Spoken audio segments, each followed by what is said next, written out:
Beneath Bruce Lee's lightning-fast punches and cinematic charisma was a deeply reflective soul on a spiritual quest. To many, he was the ultimate martial artist, but to those who listened closely to his words, Bruce Lee was also a philosopher in motion, a seeker of inner truth. From a young age, Bruce was drawn to the ancient wisdom of the East, Taoism, Zen Buddhism, and Confucian thought. These teachings weren't just abstract ideas to him. He lived them. He believed that the true essence of martial arts was not in violence, but in self-realization. In one of his most famous insights, he said, "All types of knowledge ultimately mean self-knowledge." This idea became the spiritual backbone of his life's work.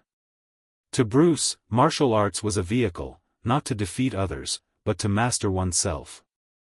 His approach to combat was deeply tied to the concept of flow, inspired by Taoism's notion of being like water. "Be formless, shapeless, like water," he said. Water adapts. It yields. Yet it can crash. This wasn't just advice for fighting, it was a metaphor for living. Flexibility, presence, and humility formed the spiritual code that guided him. Bruce rejected rigid styles and traditions that limited growth. His Jeet Kune Do wasn't a new style, it was the removal of style, a reflection of Zen's teaching of detachment and direct experience. He believed in stripping away the unnecessary, whether in combat or the ego. It's not the daily increase, but daily decrease, he taught, a spiritual cleansing. In his private moments, Bruce practiced meditation.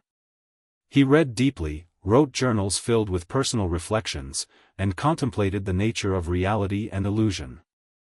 He sought inner stillness amidst chaos, a calm that anchored him in the storm of fame and pressure.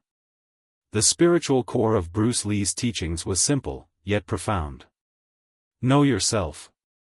Be yourself. Express yourself honestly. This was not just martial advice. It was a call to live authentically and consciously. Even decades after his death, Bruce Lee's teachings continue to resonate, not just in dojos, but in hearts and minds. Because at the center of his whirlwind force was a man searching, growing, and sharing a spiritual path with the world.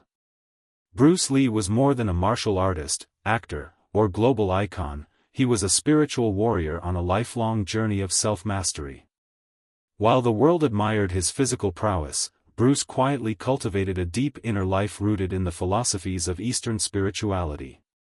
His approach to martial arts wasn't just about combat or technique. It was about self-discovery, freedom, and truth. The influence of Taoism and Zen.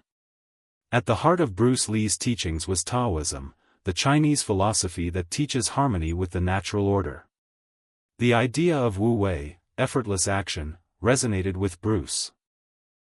It taught him that the best way to respond to life, and to opponents, was not with force, but with flow. This became his most famous teaching.